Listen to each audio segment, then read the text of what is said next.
I'm Mike Sullivan. I'm the author of Trees of San Francisco. There's a copy. And today I'm going to take you on a tour of Salesforce Park. Salesforce Park is a park that sits on top of the Salesforce Transit Center in downtown San Francisco. Right now we're in the grand room of the Transit Center. And we're going to take the escalator up to the 4th floor, which is where the park sits. The park is a long, narrow garden, 4 blocks long, with over 600 trees and over 16,000 plants. It was designed by Adam Greenspan, a landscape architect, and Greenspan organized the trees and plants into themed gardens around the park. San Francisco has what's called a Mediterranean climate, which means it doesn't rain much in the summer and we have wet, relatively mild winters. And there are other areas around the world with that climate.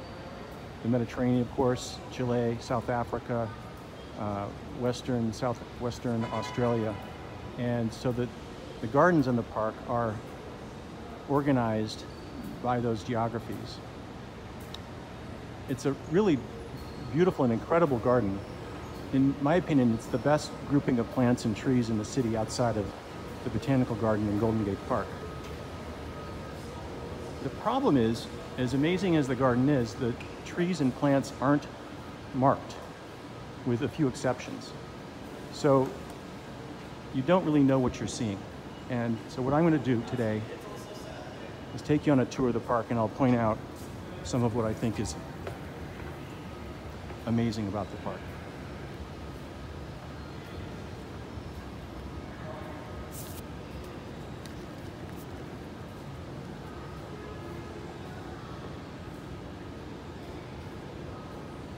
The escalator is going to lead us to the 4th floor, and we're going to turn right and take the long loop around the park counterclockwise.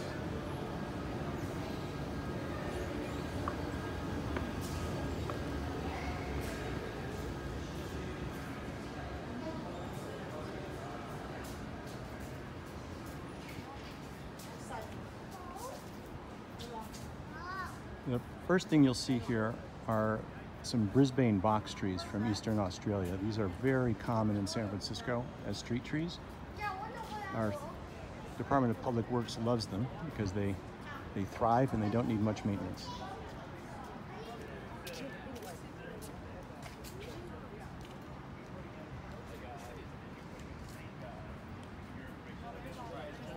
So all along this northern edge of the park, this feature here is the bus fountain. When buses go underneath, there are jets that are triggered to create little water jets. This is a Saturday around lunchtime, so there aren't a lot of buses underneath. We may not see any of them, but during the week this is pretty fun, and the kids love to try to dodge the jets. The first of the gardens that we're going to see is a palm garden. There are over a dozen different types of palms here. These palms you see here with the striped trunk are Kentia palms from Lord Howe Island, just east of Australia. And then this next grouping, these are Nikau palms from New Zealand. These are the only palms that are native to New Zealand, and they're what's called endemic to New Zealand, which means they only exist there.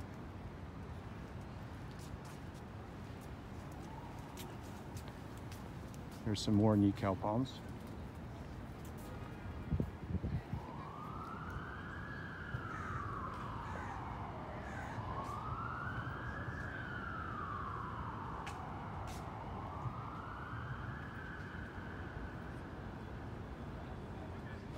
This multi-trunked palm here is a Mediterranean fan palm, the palms that grow the furthest north in the world. They're native to North Africa, but also southern Europe.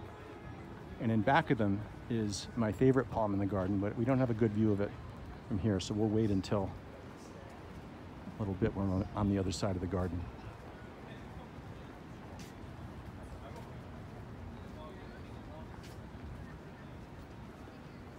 This tall palm here is a pindo palm from Brazil. It has beautiful curved fronds.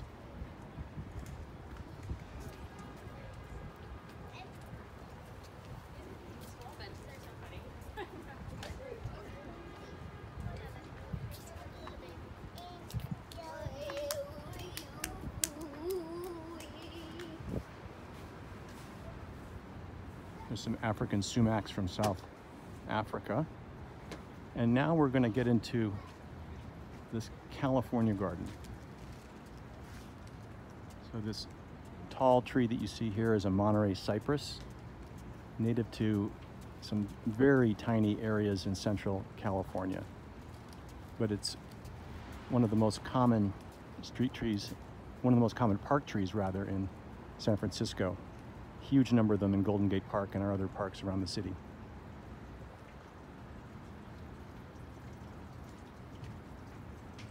This small tree just past the cypress is a California buckeye, one of only 2 trees in the park that's actually native to San Francisco. And across the bus fountain, these are Catalina ironwoods. They're native to the Channel Islands just off the coast of Los Angeles. We'll get up close and look at the foliage.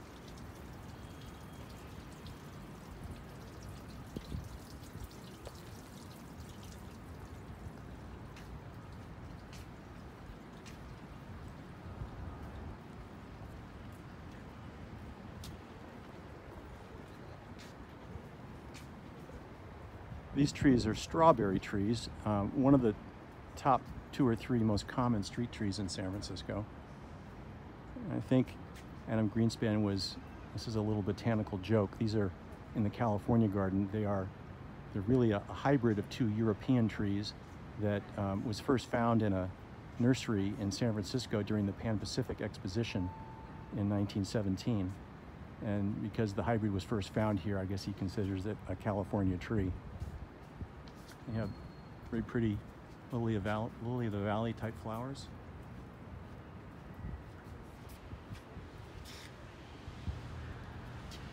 Which are followed by some fruits that we'll see on the other side of the garden. These are some Torrey pines from Southern California. And a couple more Monterey cypress are still in the California garden.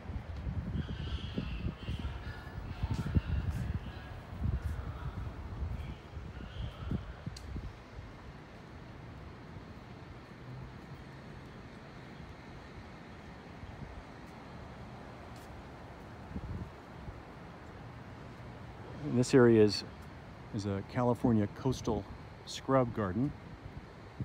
Plants that you would see in the coastal area of California. There's a ceanothus with the blue flowers. There are hundreds of species of ceanothus native to California and Mexico. And some monkey flower, this orange flower here.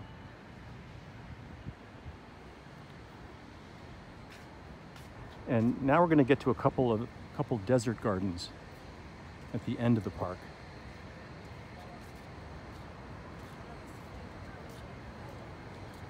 This first garden has a number of cacti and agave from Mexico and California.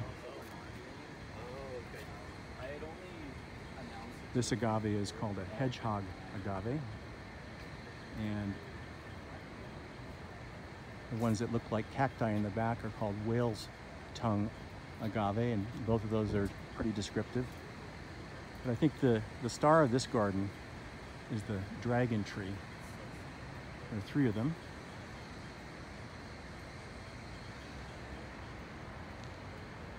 The dragon tree is native to the Canary Islands and Madeira and parts of Morocco.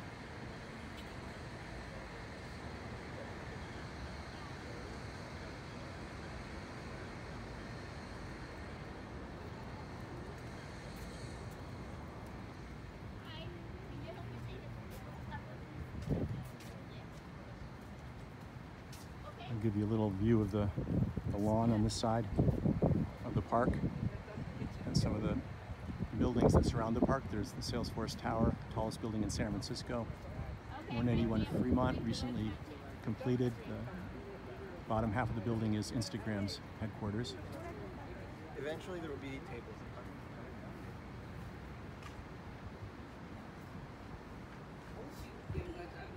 Here we can see some fan aloe. Let's see where they get their name.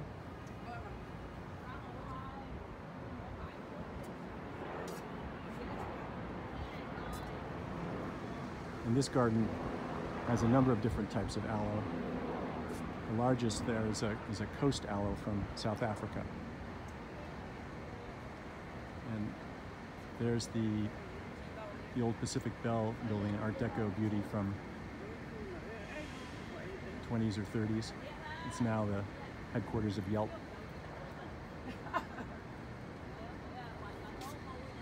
Now we're going to head east.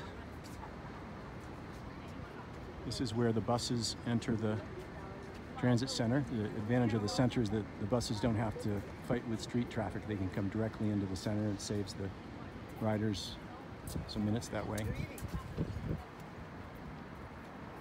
You're eating and you're complaining that you're hungry. This tree is a pink melaleuca from Western Australia near Perth.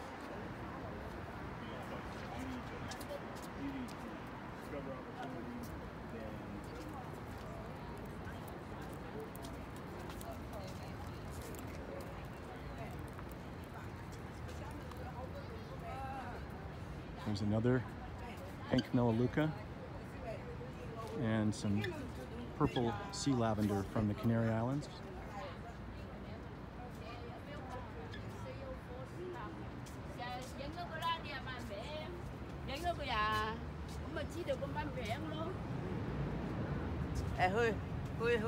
And here there's some trees and plants from New Zealand. This is a New Zealand Christmas tree, a very, very common tree in San Francisco. Has red flowers and green leaves in the summertime, which is Christmas time in New Zealand. That's where you get the name. And some understory. This is flax, or phormium is the Latin scientific name. Really, really common in California, but native to New Zealand.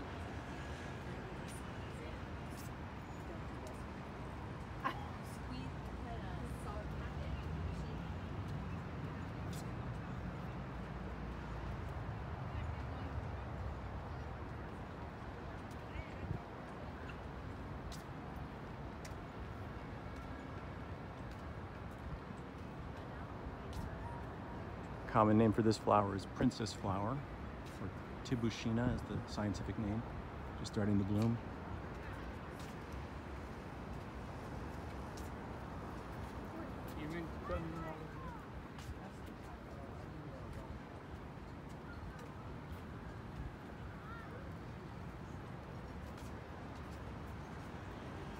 The transit center is actually 3 different buildings, and there's a seismic joint between them designed to improve stability in an earthquake by breaking up the wave energy of the earthquake.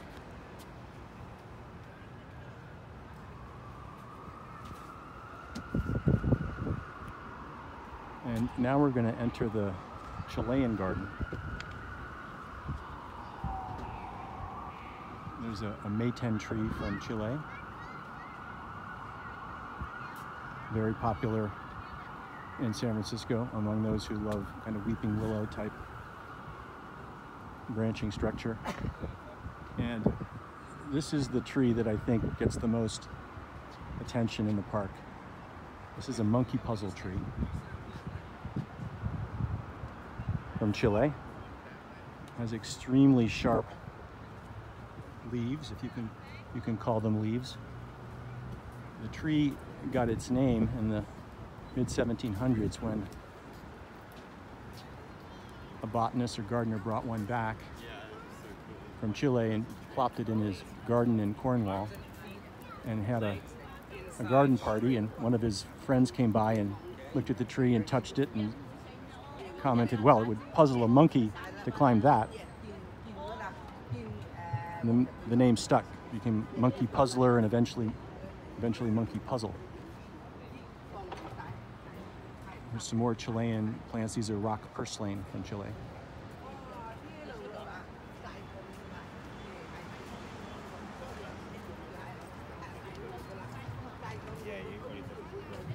And now I'm going to walk into the lawn a bit.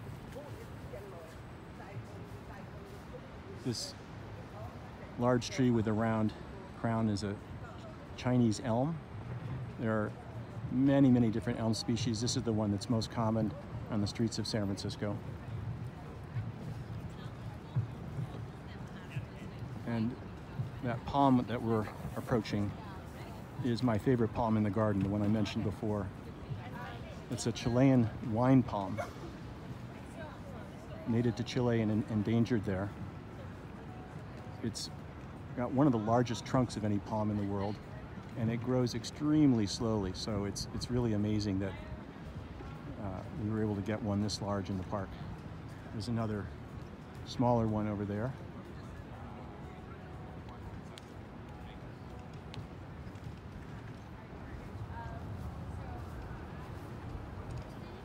There's a close-up of the bark of the Chinese elm.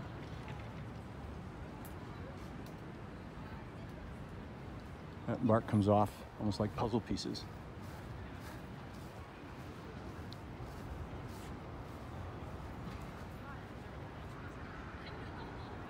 And this next garden we're going to enter is another Mediterranean garden. This one's from South Africa. These small silvery leaf trees here are called silver trees, native to a tiny area near Cape Town, and they're endangered there. And the underplanting here is another South African plant, Agapanthus, starting to fade, but you can see the blue flowers. If you're a native Californian, you view this as a really boring plant because they're everywhere. My family calls them the freeway bush, but I grew up in upstate New York, so I'm a fan. They didn't have this kind of stuff in upstate New York.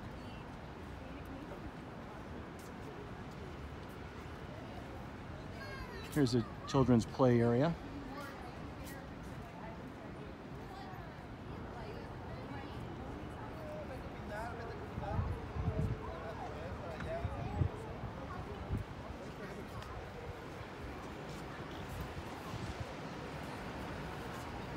And now there's some trees from Australia, you'll see. These are Queensland bottle trees, really remarkable for the huge trunk.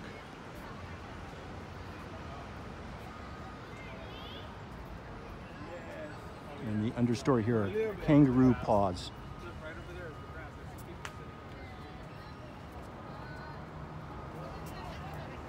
And another bottle tree.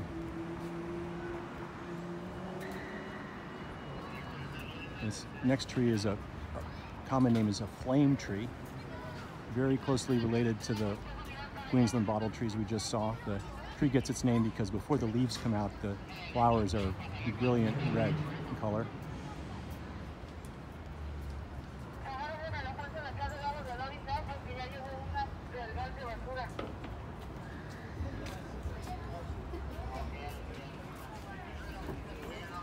This cafe area is always really crowded during the week.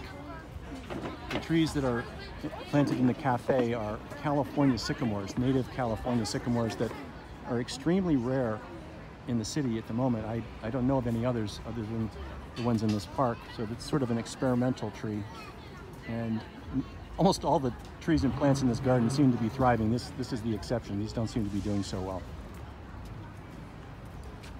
This next tree on the right is a champak tree. The other common name is joy perfume tree. It's from the Himalayas, and the flowers are really, really fragrant.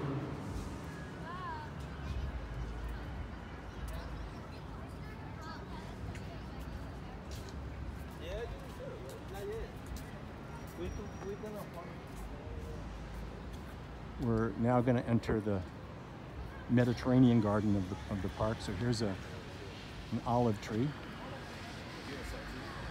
fruitless olive, so it doesn't make a mess on the sidewalk.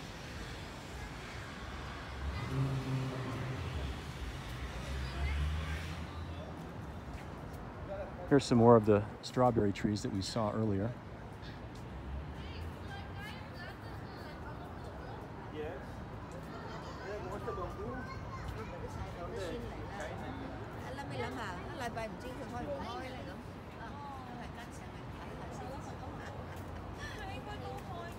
Here's one of the fruits.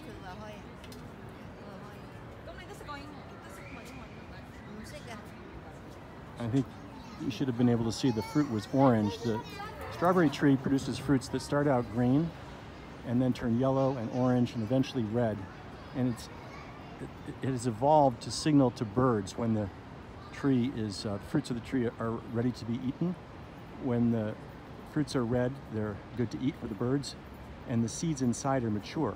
And when the seeds go in the bird and out the other side, they're ready to become new trees. So the birds and the plant have co-evolved.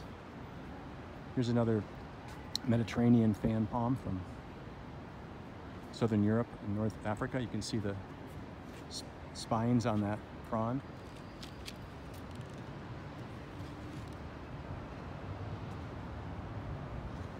And here's a map of the Mediterranean areas around the world.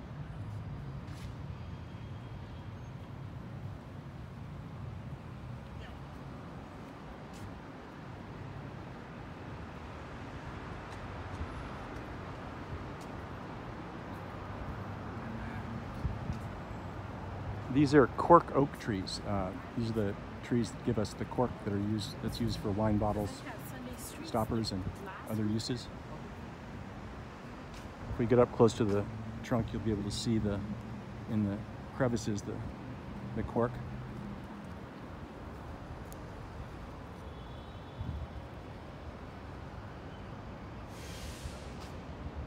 There's another cork oak.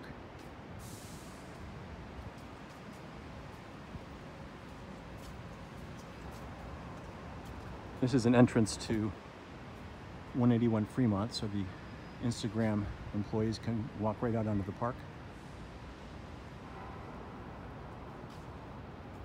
And this tree here across from the Instagram entrance is a Persian ironwood, native to Persia or Iran and Azerbaijan. Never seen one of these in San Francisco. This next garden is the prehistoric garden. So this is where Greenspan collected trees and plants millions of years old. This first tree is a ginkgo, probably the oldest continuously living plant in the world.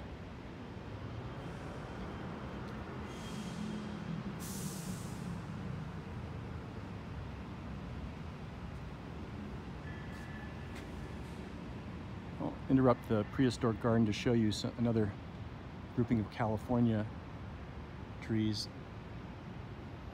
This is another native San Francisco tree. This is a coast live oak, the oak that is found along coastal California. And there's another California buckeye, that small tree in the back. So back in the prehistoric garden, here's some giant cycads. That second one is just an amazing plant.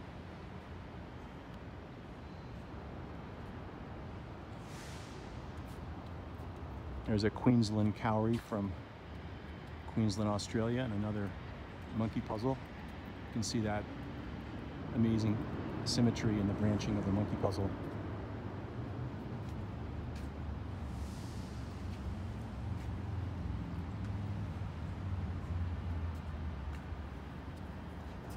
And this next plant is my favorite in the garden. It doesn't look like much, but this is a plant that was thought to have been extinct for millions and millions of years, until in 1994, a hiker in a park 200 miles from Sydney discovered a plant he didn't recognize. He brought it back to Sydney to the scientists, and they didn't share the secret for 6 months, but eventually they concluded that this was a plant that they had thought had been extinct for millions of years, but had been discovered in a ravine, a remote part of this park. You can imagine what botanists thought about that. Imagine as if a stegosaurus had been discovered in New Guinea ravine somewhere, sort of like that for botanists. So the name of the tree is Wollemi pine. It was found in Wollemi Park in Australia, and the scientific name is Wollemi nobilis. It was named after David Noble, the guy that found the tree. There aren't many large ones around the world because it was only discovered in 1994.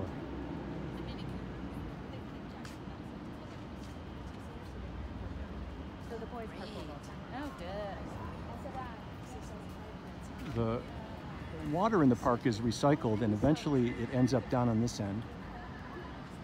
So this is the wetlands garden. These are plants that love lots of water and can tolerate water.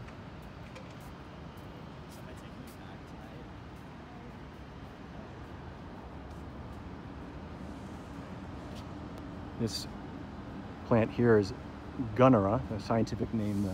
Lots of common names for this one. Giant rhubarb is one, or my favorite, dinosaur food. Since it was around at the time of the dinosaurs, it would have made a good snack for Brontosaurus. And 3 river birches from eastern United States in the Alleghenies. They love kind of the sides of rivers. Water-loving tree.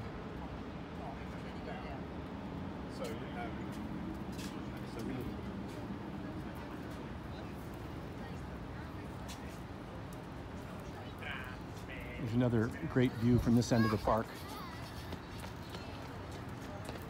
That's the Millennium Tower, famous for having sunk 18 inches and leaning by 3 inches in San Francisco and triggering all kinds of lawsuits. That building was just finished within the last 6 months.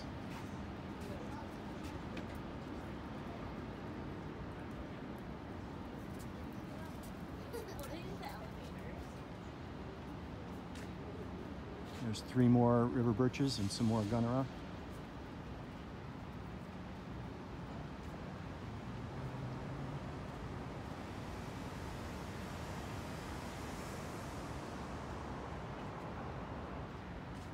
Here's a deodar cedar from the Himalayas.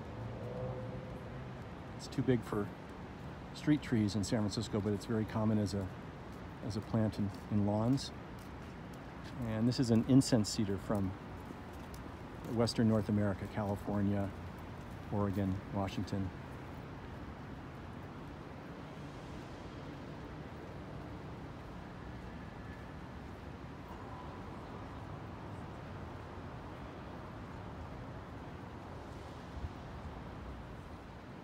There's another Torrey pine from California.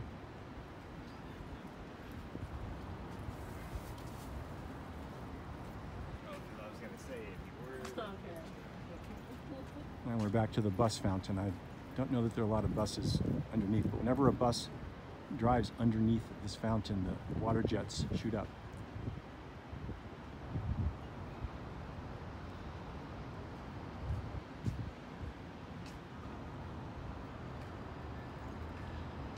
Now we're entering a redwood garden. These trees are coast redwoods, the tallest trees in the world, native to coastal central and northern California. They will only live in a strip, I would say around 25 miles from the coast. They depend on fog for a lot of their water. That's why they thrive on the coast.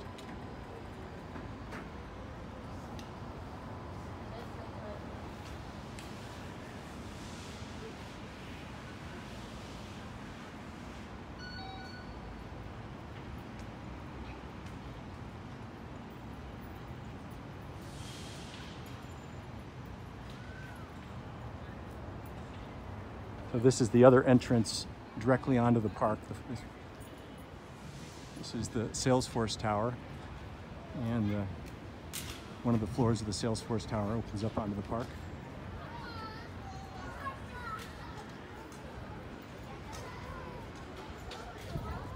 And right next to the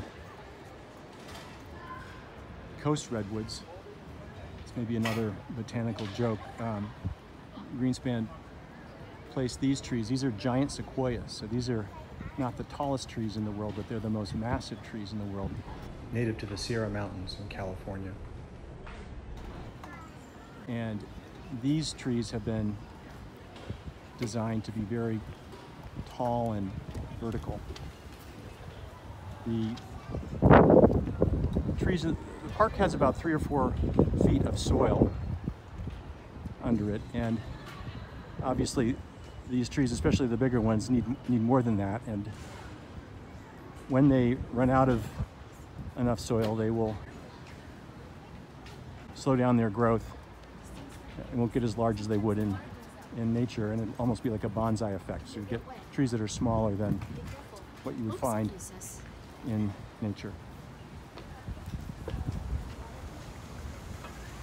Here's the bus fountain.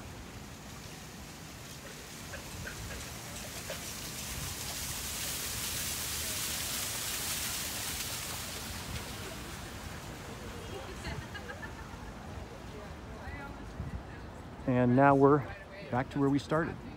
So thanks for listening. If you enjoyed this tour, I hope you'll take a look at my book, Trees of San Francisco. There are 12 walking tours of San Francisco in the back of the book, and lots of information about San Francisco's urban forest. And you should also check out sftrees.com, which is my website and blog about San Francisco's trees. Thanks for listening.